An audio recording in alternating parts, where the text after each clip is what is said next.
أعوذ بالله السميع العليم من الشيطان الرجيم من همزه ونفخه ونفثه بسم الله الرحمن الرحيم رب اشرح لي صدري ويسر لي أمري واحلل عقدة من لساني يفقهوا قولي.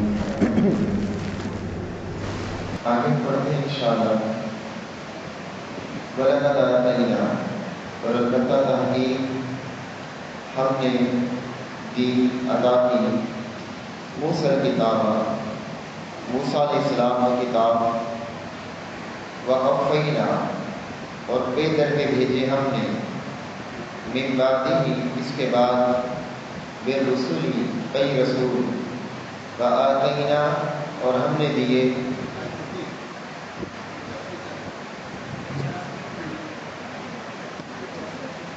پچاسی تک پڑھا تھا، 86 بھی پڑھ رہے ہیں.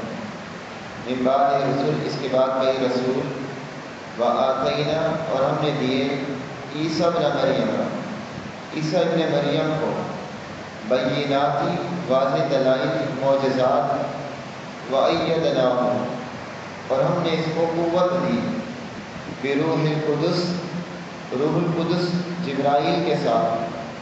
افکلما، کیا پھر جب بھی جاءکم، آیا تمہارے پاس رسول، کوئی رسول، بما، ساتھ اس چیز کے جسے لا تہوی، نہ چاہتے تھے انفسکم، تمہارے نفس، انفسکم استکبرتم، تو تم نے تکبر کیا. ففریقا، پھر ایک فریق کو کذبتم، تم نے جھٹلایا. وفریقا، اور ایک فریق کو تقتلون، تم قتل کر دیتے تھے، قتل کر دیتے رہے. بنی اسرائیل کے حوالے سے اللہ تعالیٰ کی بات چل رہی ہے. اللہ نے فرمایا کہ ہم نے موسیٰ علیہ السلام کو کتاب دی، اور اس کے بعد پے در پہ ہم نے رسول بھیجے. موسیٰ علیہ السلام کے بعد کئی رسول آئے. ہارون علیہ السلام آئے، عزیر علیہ السلام آئے، داؤد علیہ السلام آئے، سلیمان علیہ السلام آئے، زکریا علیہ السلام آئے، یحییٰ علیہ السلام آئے. پھر وآتینا عیسیٰ ابن مریم البینات، پھر اللہ تعالیٰ نے عیسیٰ ابن مریم کو بھیجا، اور بالبینات، عیسیٰ ابن مریم البینات، واضح دلائل دیے. عیسیٰ ابن مریم کو معجزات دیے گئے تھے، ایسے معجزات کہ وہ مٹی کی مورتی بناتے تھے تو پھونک مارتے تھے، وہ اللہ کے حکم سے پرندہ بن جاتا، اور اندھے کو اور کوڑ والے کو اللہ کے حکم سے ٹھیک کر دیتے. مردے میں روح پھونکتے تھے اور مردے کو کہتے تھے قم بإذن اللہ، اللہ کے حکم سے کھڑا ہو تو وہ کھڑا ہو جاتا، مردہ بھی اٹھ جاتا. وأیدناہ، اور ہم نے اس کو قوت دی بروح القدس، روح القدس کے ذریعے، جبرائیل کے ساتھ. لیکن افکلما جاءکم رسول، جب بھی کوئی رسول آیا تمہارے پاس، بما لا تہوی انفسکم استکبرتم، وہ چیز لے کر آیا جو تمہارے نفس پسند نہیں کرتے تھے، تمہارے دل نہیں چاہتے تھے.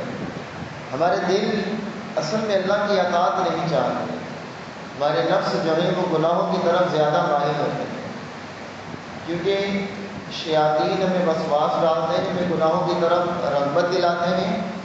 تو شرعی احکامات کی پابندیاں یہ ہم نہیں چاہتے، ہم منمانی کرنا چاہتے ہیں. تو آج بھی یہی صورتحال ہے جو اس وقت تھی جب پیغمبر وہ چیزیں لے کر آئے جو ان کے دل نہیں چاہتے تھے. آج ہمیں کہا جائے کہ یہ کام کرنا ہے، یہ حلال ہے، یہ حرام ہے، ہم سوچنے پتہ نہیں کہا ہے کہ یہ پابندیاں ہیں. ہماری مرضی جو ہم چاہیں کریں، جسے چاہیں دیکھیں. ہم کہ یہ نہ سنو یہ حرام ہے، یہ نہ دیکھو یہ حرام ہے، فلاں کام نہ کرو یہ حرام ہے، یہ کرو صرف یہ حلال ہے.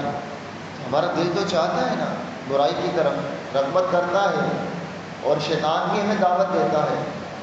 پھر جب اللہ کی بات آتی ہے پھر ہم اللہ سے ڈر کر اس گناہ کو چھوڑتے ہیں. گناہ کرنے کو دل چاہتا ہے، یہی تو ایمان ہے، یہی تو آزمائش ہے. فرشتوں کا دل نہیں چاہتا گناہ کرنے، ان کے پاس گناہ کا مادہ نہیں ہے. ہمیں اس طریقے پر آزمایا گیا. لیکن بنی اسرائیل نے وہی کام کیا لا تحمل مستقبر، تو تم نے تکبر کیا۔ تکبر کیا ہوتا ہے؟ ہمارے یہاں تکبر صرف یہ سمجھا جاتا ہے کہ کوئی شخص اکڑ کے چل رہا ہے، اپنے آپ کو بڑا ثابت کر رہا ہے، یہ تو ایک ہلکا سا تکبر ہے۔ اصل تکبر کیا ہے؟ نبی علیہ السلام نے فرمایا الکبر بطر الحق، تکبر حق کا انکار کرنا ہے۔ آپ کے سامنے حق بات آ جائے اللہ کی اور اللہ کے رسول کی، اور آپ کہیں کہ نہیں ہم نہیں مانتے، ہمارے یہاں نہیں، ہم اسے تسلیم نہیں کرتے، شریعت اسے تکبر مانتی ہے۔ لیکن شیطان کو جب اللہ تعالیٰ نے کہا کہ آدم علیہ السلام کو سجدہ کرو، ابا، اللہ فرماتا اس نے انکار کیا، واستکبر، تکبر کیا۔ شیطان نے کہاں تکبر کیا؟ شیطان نے اللہ کے حکم کا انکار کیا۔ تو اللہ کے حکم کا انکار کرنا تکبر ہے۔ ایک شخص بہت آہستہ بولتا ہے، گردن جھکا کر چلتا ہے، دھیمے لہجے میں بات کرتا ہے، لیکن اللہ کی بات کو رد کر دیتا ہے، تو اللہ کا یہ متکبر ہے۔ آپ کے نزدیک تو کہیں گے بڑا عاجزی والا ہے، بڑا انکساری والا ہے، بڑا دھیمے لہجے والا ہے، لیکن الکبر بطر الحق، تکبر یہ ہے کہ حق کو جھٹلا دیا جائے۔ اللہ نے فرمایا استکبرتم، تم نے تکبر کیا۔ اور تکبر کی دوسری نشانی کیا ہے؟ وغمط الناس، لوگوں کو حقیر سمجھنا۔ اگر اللہ نے آپ کو کچھ دے دیا ہے، اس کو پانے کے بعد لوگوں کو حقیر سمجھنا، یہ بھی تکبر ہے۔ جس ایک شخص نے نبی رسول اللہ علیہ وسلم سے پوچھا تھا کہ میرا دل چاہتا ہے میرا لباس اچھا ہو، میری جوتی اچھی ہو، میرے کپڑے اچھے ہوں، کیا یہ تکبر ہے؟ آپ نے کہا کہ یہ تکبر نہیں ہے۔ اللہ جمیل و یحب الجمال، اللہ تو خوبصورت ہے اور اللہ خوبصورتی کو پسند کرتا ہے۔ اب پھٹے پرانے لباس میں رہنا، بوسیدہ کپڑوں میں رہنا، میلے کچیلے رہنا، یہ اللہ کو پسند نہیں ہے۔ اللہ تعالیٰ جمیل ہے، جمیل کہتے ہیں خوبصورت کو، واللہ یحب الجمال، اور اللہ جمال کو، خوبصورتی کو پسند کرتا ہے۔ آپ کا لباس اچھا ہو، آپ کے کپڑے اچھے ہوں، آپ کی گاڑی اچھی ہو، آپ کی سواری اچھی ہو، جتنا اللہ نے آپ کو دیا اس استطاعت کے مطابق آپ کے پاس ہے، یہ اللہ کو پسند ہے۔ لیکن اگر آپ اچھا لباس پہن کر ہلکے لباس والے کو برا سمجھیں گے، یہ تکبر ہے۔ لیکن آپ نے بہت اچھا، بہت قیمتی لباس پہنا ہے، بہت قیمتی گھڑی پہنی ہے، بہت قیمتی سواری ہے، لیکن آپ کم لباس والے کو، کم ہلکی سواری والے کو آپ حقیر نہیں سمجھ رہے، کوئی تکبر نہیں۔ آپ جتنی مرضی مہنگی گھڑی استعمال کریں، گاڑی استعمال کریں، لباس استعمال کریں، جتنا مرضی برانڈیڈ پہنیں، کوئی حرج والی بات نہیں، لیکن لوگوں کو حقیر نہ سمجھیں۔ اور آپ نے پہنا بھی 500 والا سوٹ ہے اور آپ 400 والے کو حقیر سمجھ رہے ہیں، تو یہ تکبر ہے، کسی کو حقیر جانا۔ اب وہ تکبر کیا کرتے تھے؟ حق کو جھٹلاتے تھے بنی اسرائیل۔ اب ان کے دو گروہ تھے، فَفَرِيقًا كَذَّبْتُمْ، ایک گروہ تو جھٹلاتا تھا، وہ حق کا انکار کرتا تھا، حق کو تسلیم نہیں کرتا تھا۔ وَفَرِيقًا تَقْتُلُونَ، اور ایک فریق کو تم قتل کرتے تھے۔ انبیاء کو جھٹلاتے بھی تھے اور انبیاء کو قتل بھی کرتے تھے۔ کہ یہود کی بدبختی دیکھیں کہ ان سے افضل مخلوق نہیں ہے زمین پر، انبیاء سے افضل، انبیاء سے اچھا اخلاق، کردار، معاملات کس کے ہوں گے؟ لیکن یہ یہود ان کو بھی قتل کرتے تھے، ان کے ساتھ ہی زیادتیاں کرتے تھے۔ آج ہی ہمارے خیر خواہ کیسے ہو سکتے؟ کسی بھی صورت میں نہیں ہو سکتے۔ وقالوا، اور انہوں نے کہا، قلوبنا، ہمارے دل، غلف، غلافوں میں ہیں، پردے میں ہیں، بل لعنہم اللہ، نہیں بلکہ لعنت کی ہے پر اللہ نے، بکفرہم، ان کے کفر کی وجہ سے، فقلیلا ما یؤمنون، چنانچہ کم لوگ ہیں جو ایمان لاتے ہیں۔ اب وہ مانتے نہیں تھے انبیاء کی بات، انبیاء کی دعوت نہیں مانتے، انہیں سمجھایا جاتا، بتایا جاتا، کہتے تھے قلوبنا غلف، ہمارے دل پردے میں، ہمارے دل غلافوں میں ہیں۔ سوچنے اور سمجھنے کی صلاحیت تو دل میں ہوتی ہے۔ اب دل کو اگر غلاف میں لپیٹ لیا جائے گا تو کہاں سے سمجھیں گے؟ اللہ نے فرمایا کہ تمہارے دل پردے میں نہیں ہیں، بلکہ اللہ نے تم پر لعنت کر دی ہے۔ لعنت کیا ہوتی ہے؟ اللہ کی رحمت سے دوری ہوتی ہے۔ جس شخص پر لعنت برسائی جاتی ہے، وہ اللہ کی رحمت سے دور ہو جاتا ہے۔ لعنت کا معنی کیا ہے؟ لعنت کا معنی اللہ کی رحمت سے دور ہونا. اللہ نے ان پر لعنت کر دی. کیوں لعنت کی اللہ نے ان پر؟ بکفرہم، ان کے کفر کی وجہ سے. آگے فرمایا نا لعنہم اللہ، اللہ نے ان پر لعنت کی بکفرہم، ان کے کفر کی وجہ سے. فقلیلا ما یؤمنون، یہ کم ہی ایمان لاتے ہیں. ان کے کفر کی بنا پر اللہ کی لعنت کے مستحق بن گئے. اور لعنت ایک ایسی چیز ہے کہ جب بھی ہم زبان سے نکالتے ہیں نا لعنت کا لفظ، تو یہ لعنت ضرور جاتی ہے. کوئی عام شخص بھی کہہ دیتا ہے نا کہ تجھ پر لعنت ہو، ہم کسی عام شخص کو بھی کہہ دیتے ہیں. احادیث سے یہ بات پتہ چلتی کہ لعنت آسمان کی طرف جاتی ہے، آسمان کے دروازے بند ہو جاتے ہیں. پھر وہ لعنت زمین کی طرف آتی ہے، زمین کے دروازے بھی بند ہو جاتے ہیں. پھر جس پر بھیجی گئی تھی اس پر وہ لعنت جاتی ہے. اگر وہ لعنت کا مستحق ہوا تو وہاں رک جاتی ہے، اور اگر وہ لعنت کا مستحق نہ ہوا، جس نے یہ کہا تھا نا کہ تجھ پر لعنت واپس اس پر آ جاتی ہے. آتی ضرور ہے.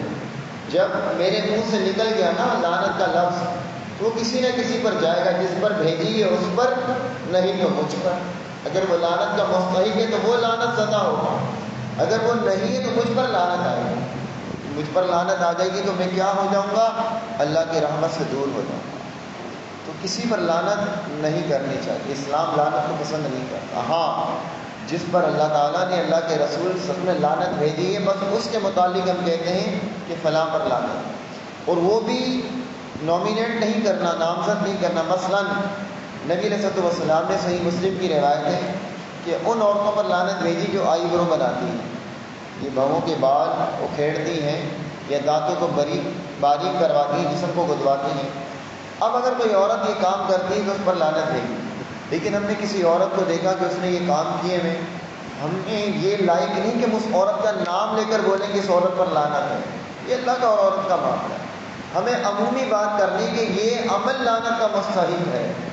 اب ایک شخص ہم کہہ نہیں کہ فلاں یہ کام کر رہا ہے اس پر لعنت ہوگی، نہیں، ہمیں کیا پتا اللہ پر اس کا کیا معاملہ، اس کے اعمال کا، اس کی نیت کا، اس کے علم کا، کہ اس تک بات پہنچی نہیں پہنچی.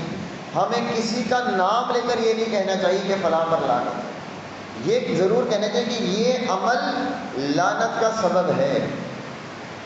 پھر ایک اور نقطہ ہے اس بات. بعض لوگ ہوتے ہیں نا، انہیں کوئی چیز سمجھائی جائے، مثلا خواتین ہیں، انہیں کہا جائے کہ پردہ کریں. کہتے ہیں پردہ تو دل میں ہونا چاہیے، چہرے کا کیا کرنا. دل کا پردہ تو یہودیوں کا تھا. انہوں نے کہا نا وقلوبنا غلف، ہمارے دل پردے میں نہیں. تو اللہ نے دل کے پردے کو کہا کہ لعنہم اللہ بکفرہم، اللہ نے کفر کے سبب ان پر لعنت کر دی. دل پردے میں نہیں ہے. یہ تو گھٹیا اور انتہائی غلیظ ترین عقیدہ ہے کہ دل پردے میں. یہودیوں کی بات ہے.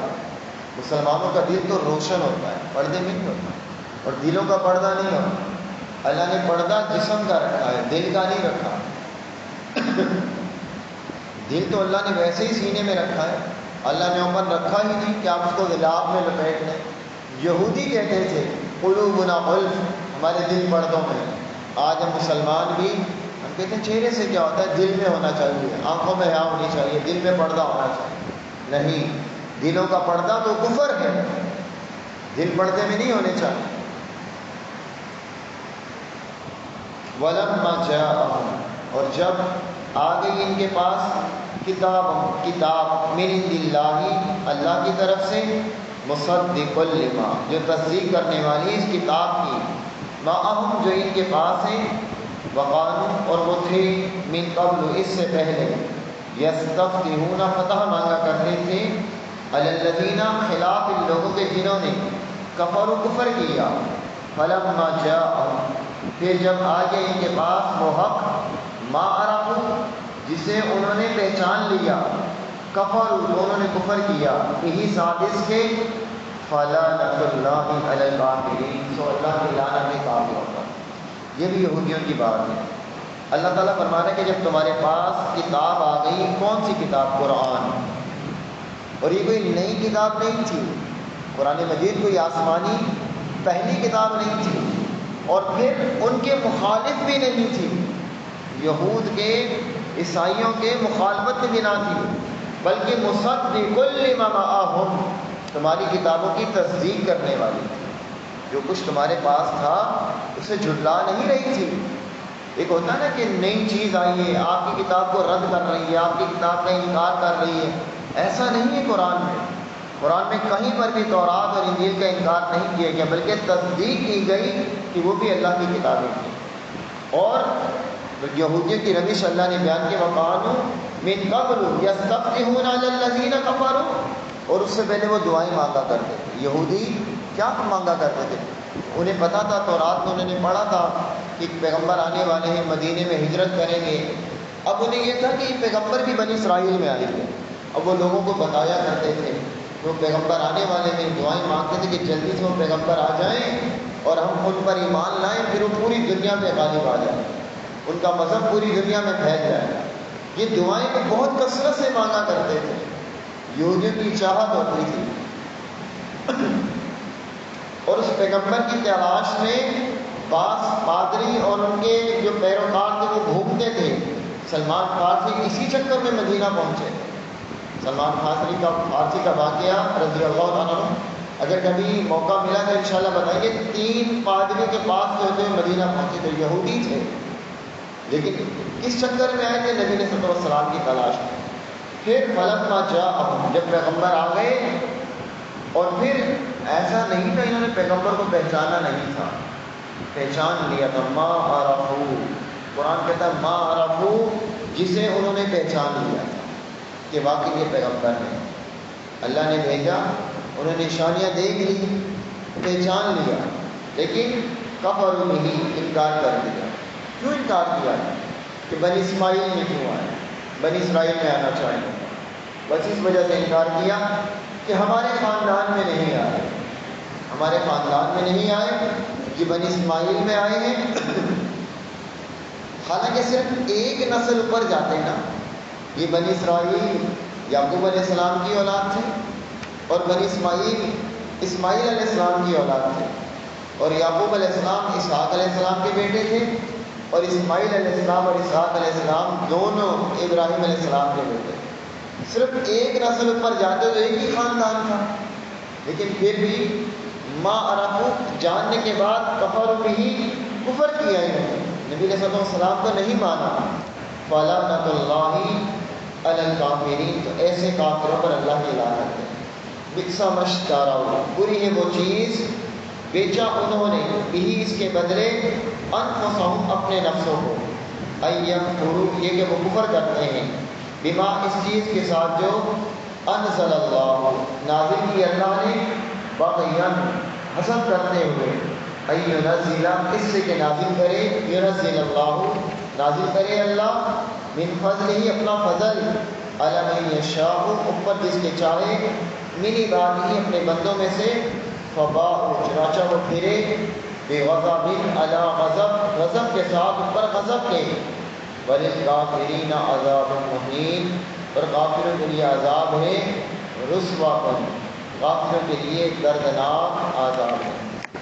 اب اللہ فرماتا ہے کہ انہوں نے جو چیز بیچی اپنے نفسوں کو، جس کے بدلے بیچا، وہ کفر کر رہے تھے۔ اللہ نے مومنوں سے ان کے نفس خریدے ہیں جنت کے بدلے۔ بات میں نے پہلے بھی سمجھائی تھی کہ کوئی چیز خریدتے ہیں نا تو اپنا مال دے کر وہ چیز خریدتے ہیں۔ کبھی کبھی ایسا ہوتا ہے کہ ہم نے 1000 روپے کی چیز خریدی اور گھر آ کر دیکھتے کہ ہمارے ساتھ دھوکہ ہو گیا، یہ تو 200 روپے والی چیز کی 1000 کا لے آئے، ہمیں افسوس ہوتا ہے کہ ہم نے گھٹیا چیز لے لی۔ تو انہوں نے بھی، یہودیوں نے بھی اپنے نفس کو جہنم کے بدلے بیچ دیا۔ انہوں نے غلط چیز لی، صحیح اور حق جاننے کے باوجود، دیکھنے کے باوجود جھٹلا دیا۔ اور جھٹلایا کیوں؟ انہوں نے یہ کفر کیا بما انزل اللہ، جو اللہ نے نازل کیا۔ کفر کرنے کی وجہ کیا تھی؟ کیا وجہ تھی؟ باغیم، کیا مطلب ہے اس کا؟ ضد، حسد، صرف ضد اور حسد کی وجہ سے یہودیوں نے اللہ کے نبی صلی اللہ علیہ وسلم کا انکار باغیم بینہم، ضد کی وجہ سے کیا۔ باغین ان ینزل اللہ، صرف حسد کی وجہ سے کہ اللہ نے نازل کیا ہے بنی اسماعیل پر قرآن، اسماعیل علیہ السلام کی اولاد میں سے اللہ نے پیغمبر بنا دیا۔ اب اللہ نے فرمایا اَيُّنَزِّلَ اللَّهُ مِن فَضْلِهِ عَلَىٰ مَن يَشَاءُ مِنْ عِبَادِهِ، اللہ کی مرضی جس بندے پہ چاہے اپنا فضل کر دے۔ یہ تو نبوت والی بات تھی نا، تو انہیں برداشت نہ ہوئی۔ ہم سے چھوٹی چھوٹی باتیں بھی برداشت نہیں ہوتی، ہم سے چھوٹی چھوٹی باتیں بھی برداشت نہیں ہوتی۔ ہمارے خاندان میں چچا زادے ہیں، تایا زاد ہیں، اب کسی کو اللہ نے گاڑی دے دی، ہم سے برداشت نہیں ہو رہا جس کو گاڑی دے دی۔ کسی کو اللہ نے گھر دے دیا، ہم سے برداشت نہیں ہو رہا۔ کسی کو جاب مل گئی، ہم سے برداشت نہیں ہو رہا۔ کسی بچی کو اچھا رشتہ مل گیا، ہم سے برداشت نہیں ہو رہا۔ باغیان انہوں نے نبوت پہ حسد کیا تھا، یہ تو بہت اونچی چیز ہے۔ اللہ کا سب سے بڑا انعام یہی ہے کہ اللہ نے کسی شخص کو نبوت دی، اس سے بڑا انعام نہیں ہو سکتا دنیا کے اندر۔ اور یہ بس محمد رسول اللہ تک تھا، اب نبوت کسی کو نہیں ملے گی۔ یہودیوں نے تو بہت بڑی چیز پر حسد کیا تھا۔ ہم سوچتے ہیں کبھی کبھی انہوں نے کیوں حسد کیا۔ ہم اپنے گریبان میں جھانکیں، ہم تو چھوٹی چھوٹی چیزوں پر حسد کریں، چھوٹی سی بات پر۔ کوئی امتحان میں، دنیا کے امتحان میں فرسٹ آ گیا، اس کا A+ بن گیا، ہمارا A گریڈ بنا، ہمارا B گریڈ بنا، ہم حسد کرنے لگ جاتے ہیں اس سے۔ یہ ہماری حالت ہے، ایسا ہی ہے نا۔ الا ماشاء اللہ کچھ لوگ ہوں گے جن میں یہ چیز نہ ہو، ورنہ شیطان نے ہمیں بڑی بہت زیادہ ہمارے اندر گمراہی والی باتیں پیدا کرنے کی کوشش کی۔ تو حسد نہیں کرنا کبھی بھی کسی سے، جس کو اللہ نے نعمت دی ہے اللہ کا شکر ادا کریں۔ بلکہ مفسرین یہ بات کہتے ہیں کہ اگر آپ کسی کے پاس کوئی نعمت دیکھیں نا کہ اللہ تعالیٰ نے کسی کو نعمت دی ہے اور اس موقع پر آپ اپنے لیے دعا کریں، اللہ تعالیٰ دعا قبول کرتا ہے۔ دعا کی قبولیت کے لمحات ہوتے ہیں وہ کسی کی نعمت دیکھ کر اللہ سے مانگنا، اور نعمت دیکھ کر حسد کرنا یہ نیکیوں کو ضائع کرنے والی بات ہے۔ اچھا، اس کی دلیل کیا ہے؟ دلیل قرآن کی آیت انہوں نے پیش کی۔ زکریا علیہ السلام کی اولاد نہیں ہو رہی تھی، بوڑھے ہو چکے تھے، بیوی بھی باندھ ہو چکی تھی۔ مریم علیہ السلام کے پاس ایک دن آئے تو پھل رکھے ہوئے تھے، کہا کہ یا مریم اے مریم یہ کہاں سے آیا؟ کہا قالت ہوا من عند اللہ، یہ اللہ کے پاس سے آیا۔ اب ہونا کیا چاہیے تھا؟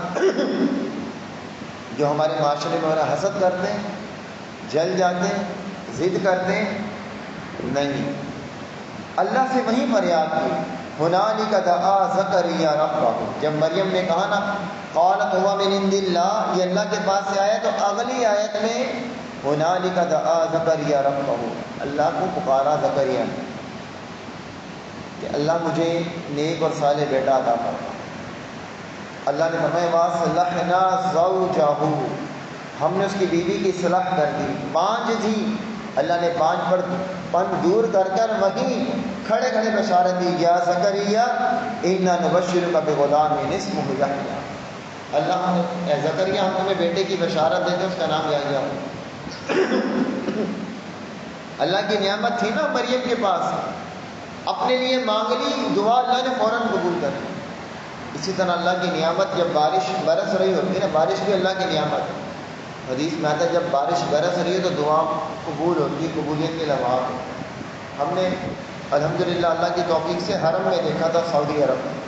ہمارے یہاں تو بارش ہوتی ہے نا، لوگ شور شرابہ کرنے لگ جاتے ہیں، ادھم مچاتے ہیں، چیخو پکار کرتے ہیں، خوشی کا اظہار کرتے ہیں۔ ہم وہ منظر دیکھ کر حیران ہو گئے تھے۔ ہم حرم میں تھے، بیت اللہ میں، الحمدللہ بارش شروع ہوئی اور ہم نے عربیوں کو دیکھا، مردوں کو بھی اور عورتوں کی، سب نے ہاتھ اٹھا دیے، اکثر لوگوں نے، سب دعا میں مشغول ہو۔ ایک عجیب منظر لگ رہا کہ بارش برس رہی ہے اور وہ سب دعا میں مشغول ہو۔ کہ دعا کی قبولیت کے لمحات۔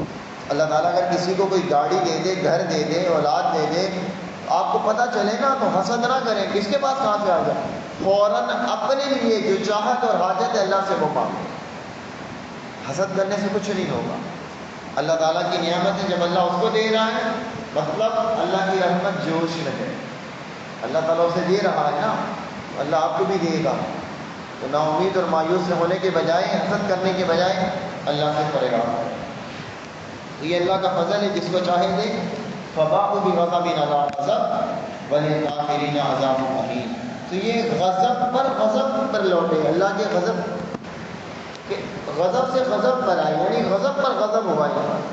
کتنا غضب، غصے پر غصہ، کوئی آپ پر غصہ ہو پھر مزید غصہ ہو پھر مزید غصہ ہو، آپ بھی کہتے ہیں چھوڑ ہی نہیں رہا، جان ہی نہیں چھوڑا۔ اللہ کا غضب کیا ہو، اللہ نے ان پر غضب کیا، ناراض ہوا، پھر غضب پر غضب ہوا، ان کی حالت کیا ہوگی؟ وجہ کیا تھی؟ وَلِلْكَافِرِينَ عَذَابٌ مُّهِينٌ، رسوا کن عذاب ان کے لیے۔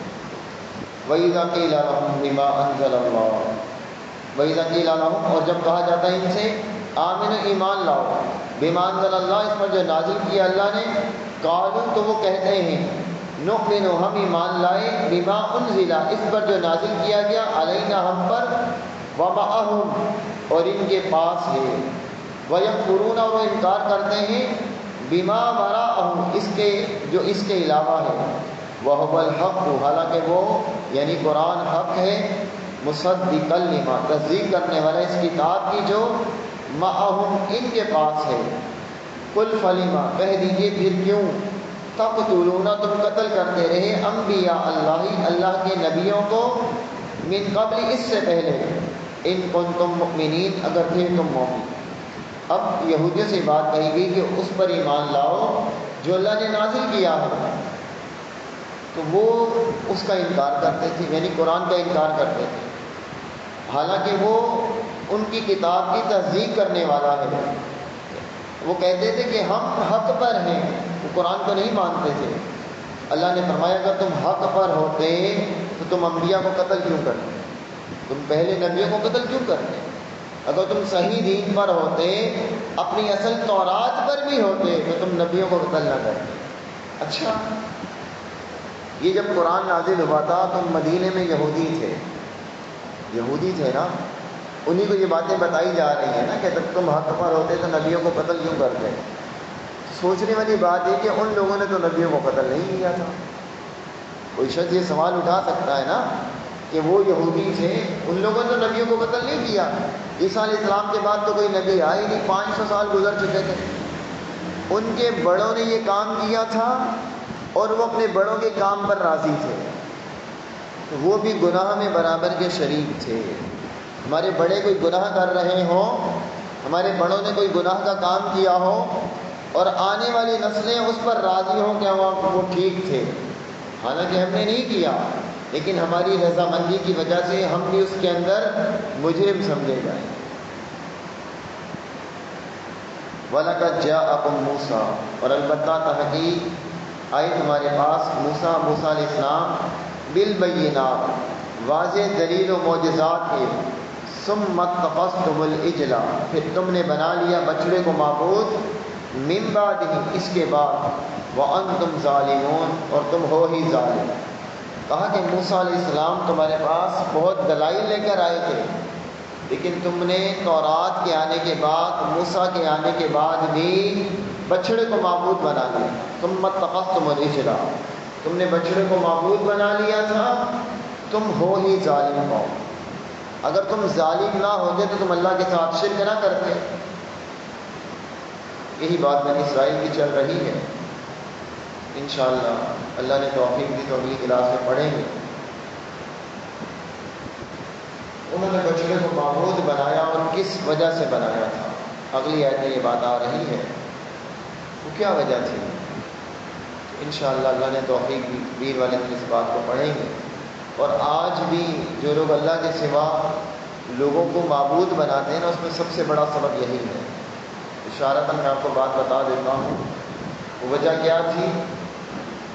فی قلوبہم العجل، اگلی آیت میں یہ لفظ ہے، ان کے دلوں میں نا بچڑے کی محبت آ گئی تھی۔ آج بھی جو کسی قبر کو، کسی درخت کو، کسی بت کو، کسی مورتی کو، کسی کی بھی عبادت کرتا ہے نا، تو اس کے دل میں ایک عجیب سی محبت ہوتی ہے اسے، تو یہ محبت کی وجہ سے وہ گمراہی کی طرف چلا جاتا ہے، وہ ماننے کے لیے تیار نہیں ہوتا کہ میں غلط کر رہا ہوں۔ انہوں نے بھی، یہودیوں نے بھی اس بچڑے کو معبود بنایا اور بچڑے کی محبت ان کے دل میں رچ بس گئی تھی۔ اس کی وضاحت انشاءاللہ آئندہ کلاس میں کریں گے۔ کوئی بات یا سوال آپ کے ذہن میں تو آپ پوچھیں۔ دعا پڑھیں۔ سبحانک اللہم وبحمدک، اشہد ان لا الہ إلا أنت أستغفرك وأتوب إليك